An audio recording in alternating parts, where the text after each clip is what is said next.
Capítulo 12. ANOVA factorial. Profesora Claudia Pineda. Estudiantes Nicolás Castro, Alejandra Castro, Solange Hernández. ¿Para qué sirve?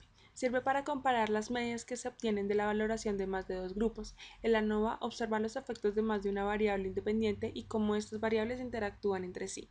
Un experimento que contenga más variables independientes se conoce como diseño factorial. Esto ya que las variables se refieren a veces como factores. ¿En qué casos se usa? Cuando en un experimento hay varias variables independientes o predictorias y cada una ha sido medida, utilizando diferentes participantes entre grupos. Este caso se denomina diseño factorial independiente. También se hace uso cuando en un experimento varias variables independientes o predictorias han sido medidas por los mismos participantes y se han utilizado en todas las condiciones. A este caso se le denomina medidas repetidas relacionadas o diseño factorial. Cuando en un experimento varias variables independientes o predictorias están interviniendo en la investigación, este caso se denomina diseño mixto. Supuestos. Normalidad. Hace referencia a que la variable dependiente se distribuye normalmente en todas las poblaciones muestreadas. Homocedasticidad. Quiere decir que la varianza de los errores es constante. Los grupos deben ser independientes. La variable dependiente debe estar en un nivel de medida de intervalo. Los elementos deben seleccionarse aleatoriamente. Fórmulas para el procedimiento estadístico. Suma total de cuadrados. SST. En este caso, la ANOVA de dos vías es muy similar a la ANOVA de una vía. Sin embargo, en la ANOVA de dos vías, la varianza explicada se compone no de una manipulación experimental, sino de dos.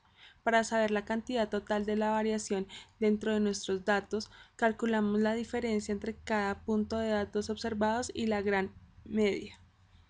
Suma del modelo de cuadrados SSM. La suma del modelo de cuadrados se subdivide en tres componentes: la varianza explicada por la primera variable independiente SSA, la varianza explicada por la segunda variable independiente SSB, la varianza explicada por la interacción de estas dos variables SSA-XB. Efecto principal del género SSA. En el efecto principal del género se compara la media de todos los hombres en contra de la media de todas las mujeres, independientemente del grupo al que pertenezcan en la investigación.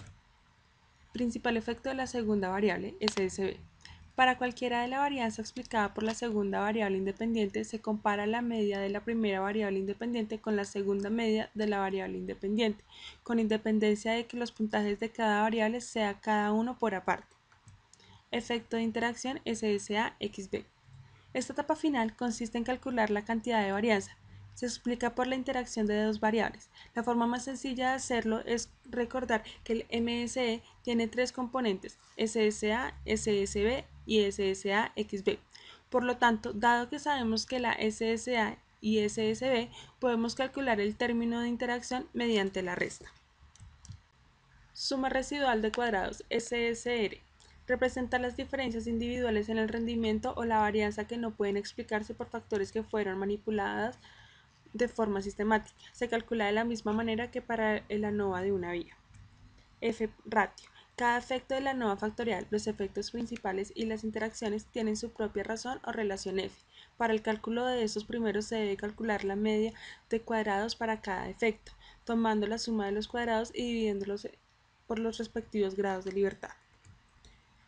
Hipótesis nula. Las medidas de las muestras son iguales. Hipótesis alterna. Las medidas de las muestras son significativamente distintas. Ejemplo: el Ejército Nacional pretende medir el aprendizaje discriminante en perros. Si la magnitud del incentivo que les da actúa según la dificultad de la tarea que se les asigna. Para esto se escogen aleatoriamente 32 perros y se registran la cantidad de discriminaciones correctas, en función del criterio general de aprendizaje que determina como suficiente 10 ensayos. Variable dependiente. Aprendizaje discriminante. Variable independiente 1. Magnitud del incentivo. Incentivo grande, incentivo pequeño. Variable independiente 2. Dificultad de la tarea.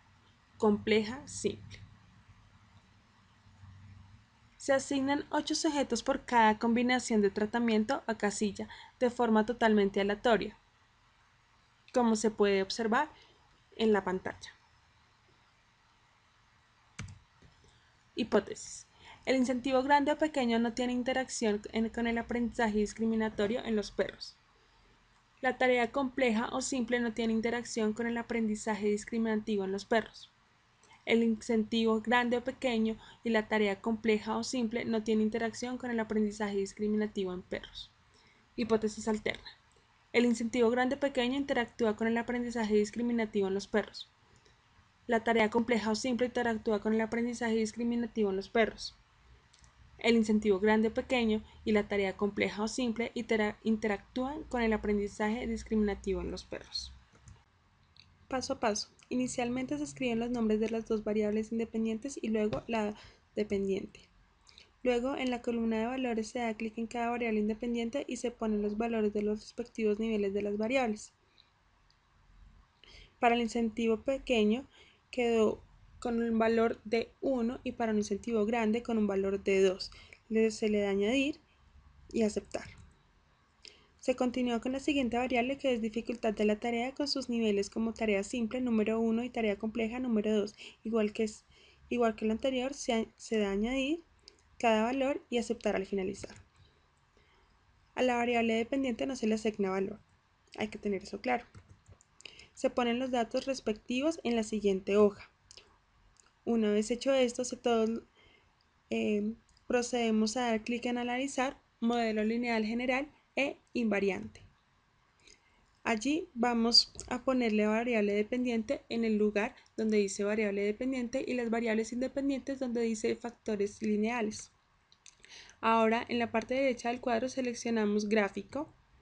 En este cuadro ponemos la variable dificultad de la tarea en el eje horizontal y la variable magnitud del incentivo en líneas separadas. Damos clic en añadir y luego continuar. Luego de esto damos clic en contraste. Luego nos sale este cuadro donde vamos a seleccionar la variable magnitud del incentivo y luego donde dice contraste seleccionamos Halmert. Ahora le damos clic al recuadro post hoc y pasamos la variable magnitud del incentivo de la parte de factores a la parte de prueba post hoc para y le damos clic en continuar. Finalmente le damos clic en opciones y pasamos todas las variables al lugar donde dice mostrar las medias para y seleccionamos en los cuadros de abajo solo los que dicen estadísticos, descriptivos y pruebas de homogeneidad. Damos clic en continuar y posteriormente aceptar. Luego ya tenemos los resultados para sacar las conclusiones como se ve en pantalla. Conclusiones. Según los resultados que nos arroja el programa SPS Statistics, ya que P es menor que 0.05, se rechaza la hipótesis nula a favor de la hipótesis alternativa, por lo que se comprueba que hay una diferencia entre las medidas de las muestras de las variables independientes. Igualmente, en el gráfico se evidencia claramente que los perros obtuvieron mayor calificación en el aprendizaje discriminativo cuando la tarea era simple, con el incentivo grande, con el incentivo pequeño, mientras que si la tarea era compleja, el aprendizaje discriminativo fue menor con ambos incentivos. También se puede notar que en el incentivo grande la discriminación fue mejor que con el incentivo pequeño. Gracias.